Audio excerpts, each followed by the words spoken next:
The announcement came right after Mom finished carving the Christmas ham. We were all seated around the mahogany dining table in what had been our family home for 23 years. The sprawling colonial where I'd grown up, where Christmas mornings used to feel magical, where family dinners once meant connection instead of strategic warfare. My brother Carlos set down his wine glass and cleared his throat like he was about to give a toast. Instead, he delivered what he clearly thought was a knockout punch. "Sophia, we need to talk about your living situation." I looked up from my plate where I'd been carefully cutting my ham into precise pieces, a nervous habit I'd developed to survive family gatherings. "What about it?" "This house belongs to the family now," Carlos said. "Mom and Dad are getting older and they'll need the space when they retire. You've been living here rent-free for 2 years and honestly, it's time you found your own place." Mom nodded solemnly. "We think it would be good for you, honey. You need to learn independence." Dad chimed in next. "Carlos has been looking at the real estate market, and this house has appreciated significantly. We could use the space more efficiently." I set down my fork. "Use the space more efficiently?" Carlos continued, clearly warming to his rehearsed speech. "Jessica and I are planning to have kids soon, and this house has that perfect nursery upstairs.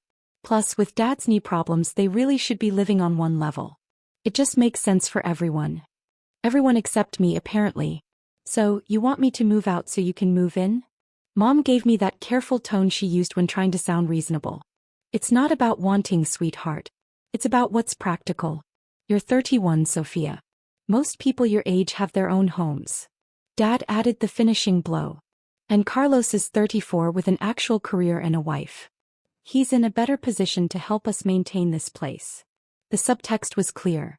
Carlos had the real job, financial advisor, provider, golden child, while I was just the daughter who worked in computers and couldn't keep a boyfriend long enough to get married. In their minds, I was the family disappointment living off their generosity.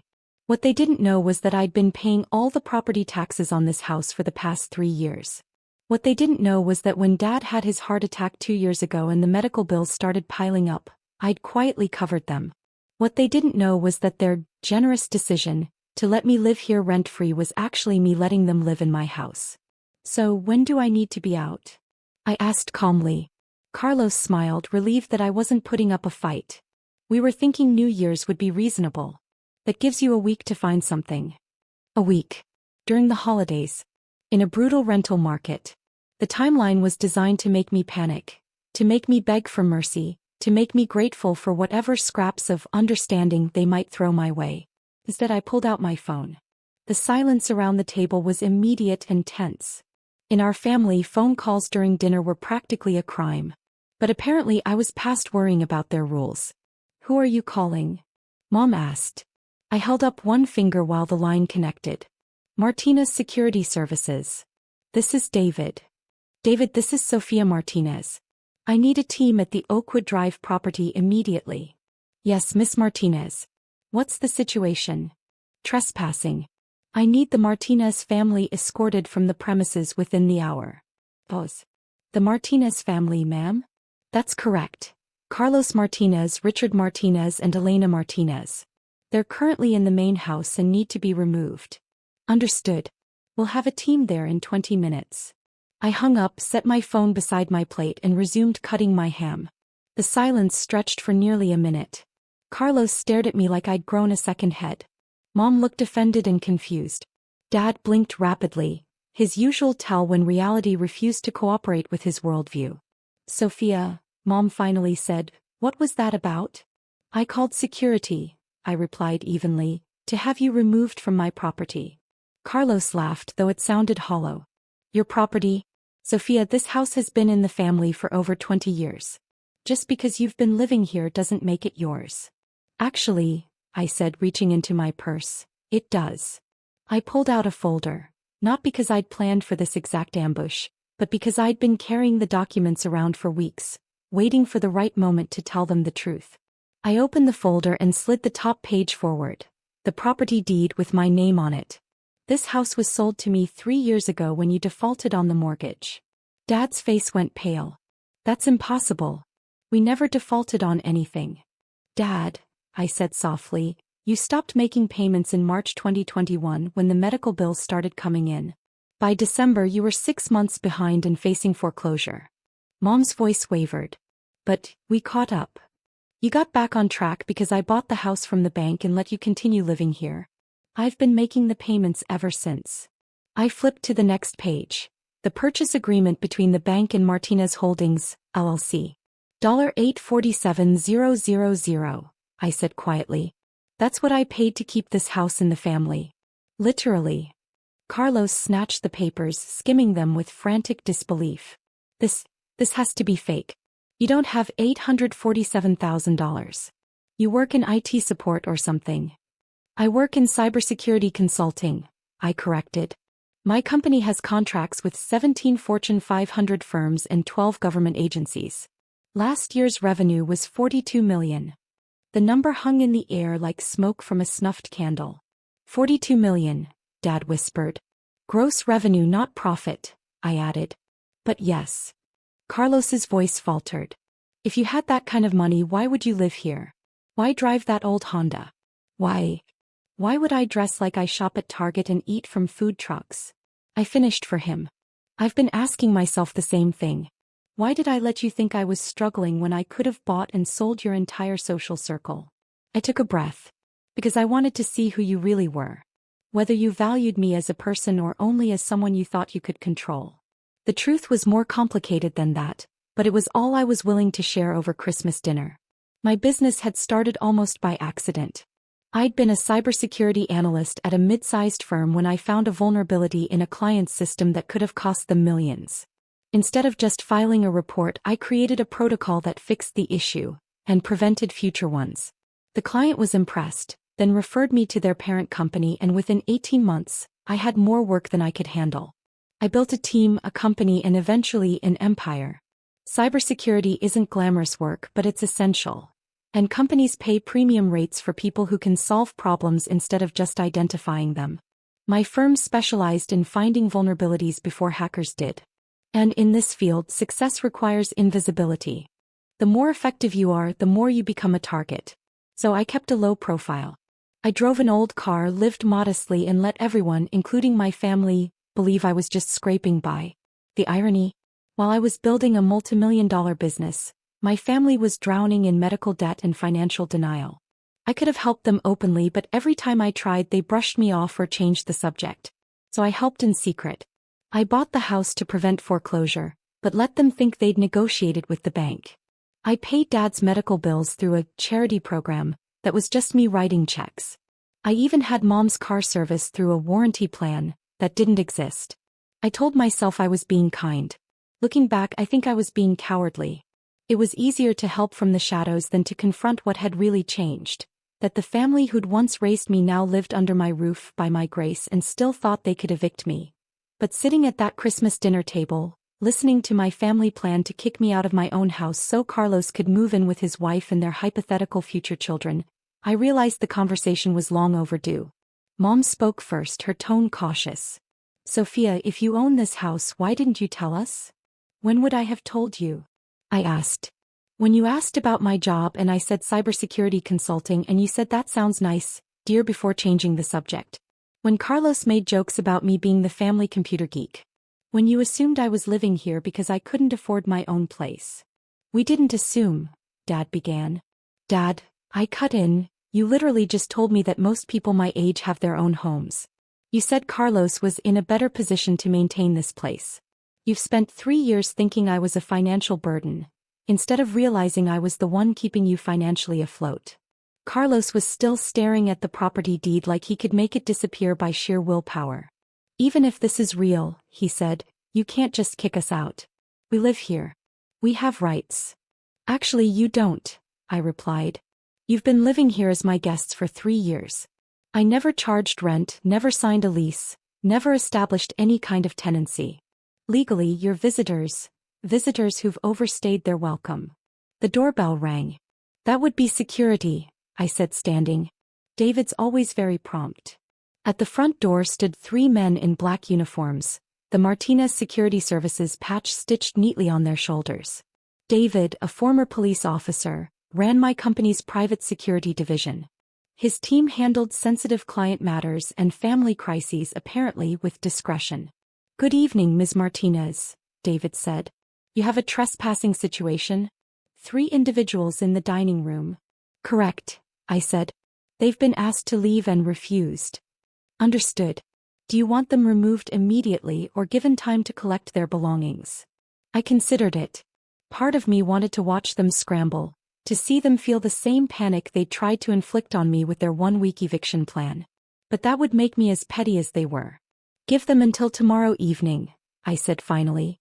They can take whatever belongs to them personally, but the furniture and household items stay with the house. What about the vehicles in the driveway? The BMW and Mercedes can go. The Honda stays, it's mine. David nodded and walked toward the dining room. I followed, curious to see how my family would react to being evicted from their own Christmas dinner. The security guards filled the doorway and the energy in the room shifted immediately. Carlos puffed his chest, ready for confrontation, but Jessica grabbed his arm before he could do something stupid. Mr. and Mrs. Martinez, David said politely. I'm David Chin with Martinez Security Services. You're currently trespassing on private property and must vacate the premises. This is ridiculous, Dad said, though his voice had lost all its earlier authority. This is our home. According to property records, David replied evenly, this house is owned by Martinez Holdings LLC. Ms. Martinez is the authorized representative of that company and has requested your removal. Mom looked at me, desperation flickering in her eyes. Sophia, honey, surely we can work this out. It's Christmas. Mom, I said, 30 minutes ago, you were planning to kick me out by New Year's. What's changed? We didn't know. You didn't know because you never asked, I said. You made assumptions about my life, my capabilities, and my value to this family. And based on those assumptions, you decided I was disposable. Carlos finally spoke again. Fine. Let's say you do own this house. Let's say you do have some kind of business. That doesn't give you the right to destroy our family. I'm not destroying anything, Carlos, I said. I'm establishing boundaries. You wanted me out of this house, so I'm granting your wish. The only difference is you're the ones leaving. Where are we supposed to go? The same place you expected me to go, I said simply. Figure it out. David stepped forward. You have until 6 p.m. tomorrow to remove your personal belongings. After that, anything remaining on the property will be considered abandoned. The family sat in stunned silence as the security team left. I remained standing looking at the 3 people who had raised me, who had taught me about family, loyalty, and love, and who had just proven that all 3 were conditional. Sophia, Dad said quietly, I think we need to have a longer conversation about all this. I think that conversation is about 3 years overdue, I said and walked upstairs to my bedroom in my house. I started packing. Not because I was leaving, but because I wanted to sort through what belonged to my old life and what belonged to whatever came next. From my window, I watched Carlos and Jessica load suitcases into their BMW. Mom and Dad moved slower, their careful steps betraying the sudden weight of the night. By morning they were gone. The house felt different without them. Not empty, just lighter, cleaner, like the air itself had cleared. I spent the day walking through rooms that had always been ours, but were now definitively mine, deciding what to keep and what to change. That evening my phone rang. Sophia, we're staying at Carlos's apartment for now, Mom said. But we need to talk. I'm listening. I've been thinking about what you said last night, about us not asking, not knowing about your life. And I think you're right. It wasn't exactly an apology, but for Mom it was close. Go on, I said. Your father and I are proud of you. We didn't realize how much you'd accomplished. Why didn't you realize it? There was a long pause. Because we were so focused on what we thought success should look like that we couldn't see what your success actually looked like. That was closer to an apology. Mom, I need you to understand something, I said quietly. I didn't reveal all this to hurt you or to show off. I did it because I was tired of being treated like the family failure, when I've actually been the one keeping this family financially stable for years. The medical bills, she said softly. And the house payments. That was you. All of it. Why didn't you tell us? Because every time I tried you shut me down. You told me not to worry about it, that you had everything under control. You made it clear my input wasn't wanted. We were trying to protect you. From what? From knowing your family needed help? from having the opportunity to actually contribute something meaningful. Another long pause. "We were wrong," Mom said finally. "We were wrong about a lot of things." "Yes, you were. What happens now?" It was a fair question. I'd spent so much energy preparing for the confrontation that I hadn't thought much about what came after.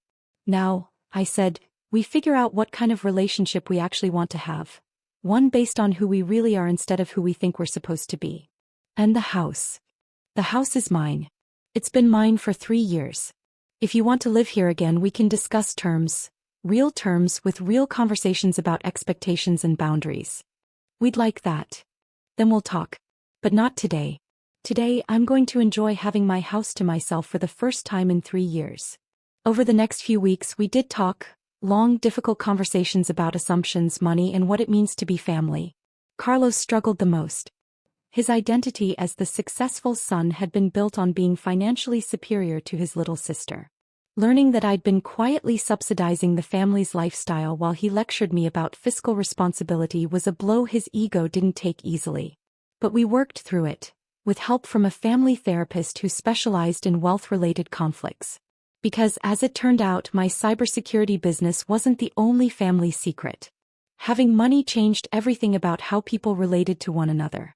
We all had to learn new rules for this new reality. 6 months later, Mom and Dad moved back into the house, not as owners but as tenants paying market rent. It was their idea. Dad said he needed to feel like he was contributing rather than just accepting charity. I respected that. Carlos and Jessica bought their own place, smaller than they'd wanted but one they could actually afford. Carlos started referring clients to my firm, and I began using his financial planning services. Our professional relationship slowly rebuilt into a personal one. The Christmas dinner that ended with security guards escorting my family from their own home became the story we told at future Christmas dinners. The year everything changed. The year we finally started being honest with each other. The year we learned that love without respect isn't really love at all. And every Christmas since, when we sit around that same mahogany table, in what is now unambiguously my house, we remember that the best gifts aren't the ones you unwrap. They're the truths you finally decide to share.